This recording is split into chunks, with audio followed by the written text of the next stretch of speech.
Friends, இன்றைக்கி நான் வந்து அரைக்கீரை விதை தாங்க போட போகிறேன். இதெல்லாம் முடிஞ்சிருச்சு. அடுத்த விதைக்கு வந்துட்டு இப்போ நான் போட ரெடி பண்ண போகிறேன். இன்றைக்கி நான் வந்து அரைக்கீரை விதை தான் போட போகிறேன். ஏன்னா ஏற்கனவே இருந்த அரைக்கீரைலாம் முடிஞ்சிருச்சு. விதை வாங்கிட்டு வந்திருக்கேன். அரைக்கீரை சூப்பரான இடம். இது தமிழ் நர்சரியில் வாங்கினேன். செமையாக இருக்கும் அந்த இடத்துல வாங்குறது. அதுக்காக பாருங்கள், இருக்கிற குப்பையெல்லாம் முதல்ல எடுத்து போட்டுக்கிட்டேன்.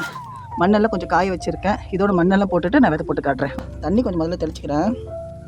இந்த விதை போட்டுடலாம். அரைக்கீரை விதை தான் போட போகிறேன். நல்லா நிறைய போட்டு விடுங்கப்பா, அப்போ தான் வந்து அடர்த்தியாக கிடைக்கும். நம்ம கொஞ்சம் கொஞ்சம் கொஞ்சமாக போடாதீங்க. எவ்வளோ போடுறீங்களோ அவ்வளோ அடர்த்தியாக கிடைக்கும் கீரைங்க. நான் கொஞ்சம் தண்ணியை போட்டுக்கிறேன் மேலே.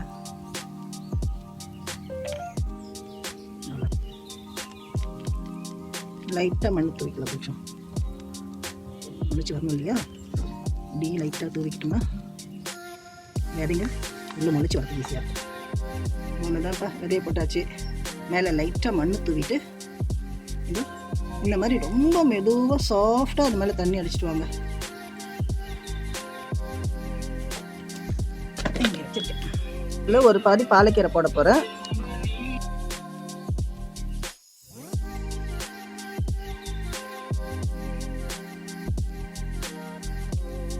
இன்னொரு பாதி முளைக்கீரை போட போகிறோமா பாருங்கள்.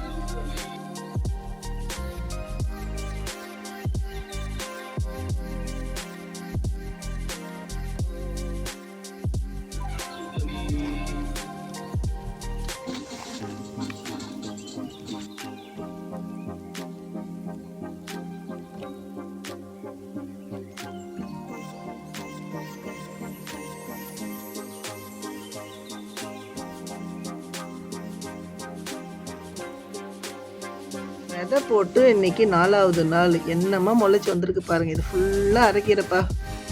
அதே மாதிரி இங்கே பார்த்தீங்கன்னா இந்த ரெட்டாக இருக்கிறதெல்லாம் முளைக்கீரைங்க. அடுத்து க்ரீனாக இருக்கிறதெல்லாம் சிறுகீரைகள் சேர்த்தே போட்டிருக்கேன். இந்த பக்கம் இருக்கிறது பாலக்கீரை. இது அது கொஞ்சம் லேட்டாகும் வர்றதுக்கு. அதுவும் முளை விட்டுருக்கு கொஞ்சமாக. சூப்பராக வந்துருக்குது பாருங்கள். இந்த மாதிரி தான் வீட்டில் வேண்டியதை கீரைகள்லாம் நம்ம போட்டுக்கணும்.